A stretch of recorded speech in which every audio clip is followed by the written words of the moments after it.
আসসালামু আলাইকুম রহমতুল্লাহি ওবরাকাত। আমার ধুবড়ীবাসী রাইজ বিশেষ করে মুসলমান ভাই বোনদেরকে উদ্দেশ্য করে কথাটা বলতেছি।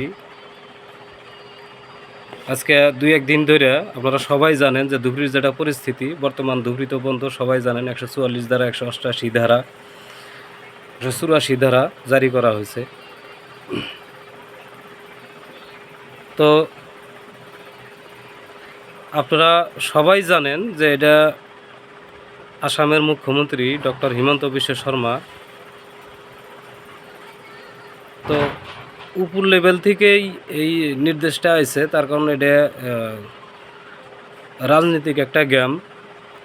2026-এ বিধানসভা নির্বাচন আছে। তো আমরা ধুবড়ীতে কত পার্সেন্ট মুসলমান আছি আমরা সবাই জানি। আমরা এই জায়গাতে মুসলমান মানুষ অনেক বেশি,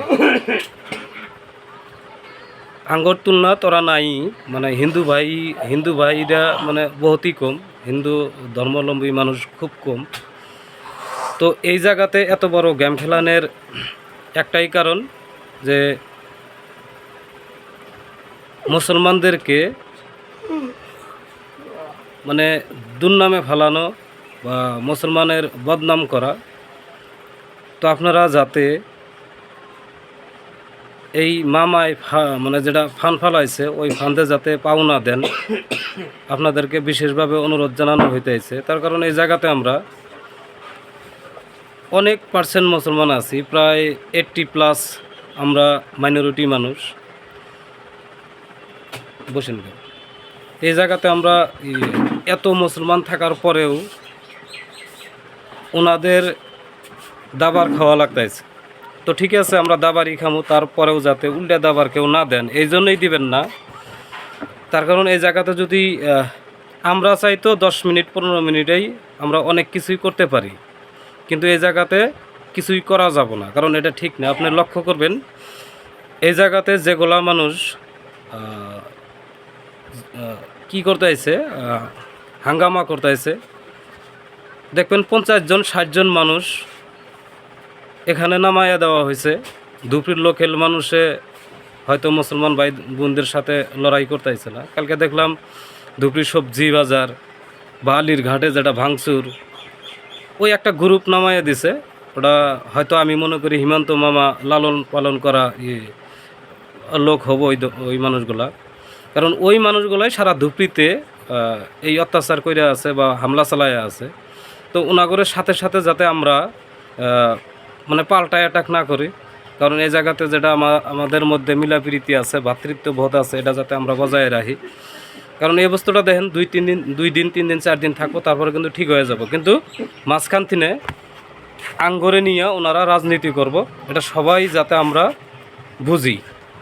কারণ এই বস্তুটাই, এই পিকচারটাই সারা ভারতবর্ষে তুলে ধরবো যে ওই জায়গাতে 80% 90% মুসলমান আছে, আর 10% বা 15% হিন্দু থাকার জন্য হিন্দু ঘরের উপরে এই ধরনের হামলা হয়েছে বা এই ধরনের অ্যাটাক হয়েছে, এটা ওই জায়গাতে দেখাবো। অথচ দোষ যে ওনারাই করতেছে আমরা সবাই জানি, দোষ কিন্তু আমরা এই জায়গাতে করতেছি না। এর আগে অনেক ধরনের ঘটনাই ঘটছিল, এই ধরনের সাম্প্রদায়িক ঘটনা, এই গরুর মাংস থোয়া বা চামড়া থোয়া, মাথা থোয়া, তদন্ত দেখা গেছে যে না, ওনাদের মধ্যে থেকেই হয়তো বাইরে আইছে। তো যদি কোনো মুসলমান ভাই এই কাম গোনা করছেন, তো তারও জানি বহু সাজা হয়, এটাও কামনা করি, কারণ এটা করাও ঠিক না।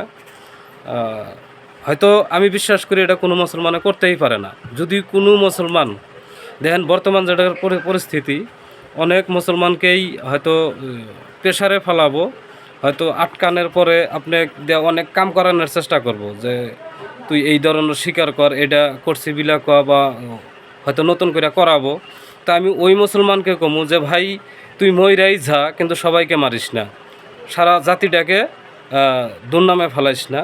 তো যদি কোনো মুসলমান ভাই ওই ধরনের করে আক্রমণ করে ধরে, তো ওই জায়গাতে লাগলি জীবন চলে যাব, তথাপিও যাতে মুসলমানের কোনো দুর্নাম না হয়, চাপে পড়ে যাতে নতুন করে কোনো এই সাম্প্রদায়িক সংঘর্ষ লাগান না হয়।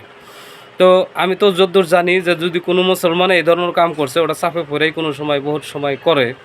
তো আমি মনে করবো এরপর থেকে যদি আমাহেও ওই হিন্দু উগ্র উগ্র হিন্দু যারা আছে তারা যদি আমাহেও ধৈর্য এই ধরনের কাম করাবার চায়, আমি ওই জায়গাতে মইরেই যামু, তথাপিও সারা এই মুসলমান মানুষকে মাইরা যাবো না। তো মুসলমান ভাই বোনদেরকে এটাই অনুরোধ জানাবো যাতে আমরা একদম সুস্থ থাকি, ধৈর্য রাখি। এই জায়গাতে আমরা চাইলে অনেক কিছু করা হম আমরা জানি, কারণ ধুবড়ির মধ্যে যে ধরনের হামলা চলতেছে, যে ধরনের কারবার করতেছে, এটা মাইনে নেওয়ার মতো না।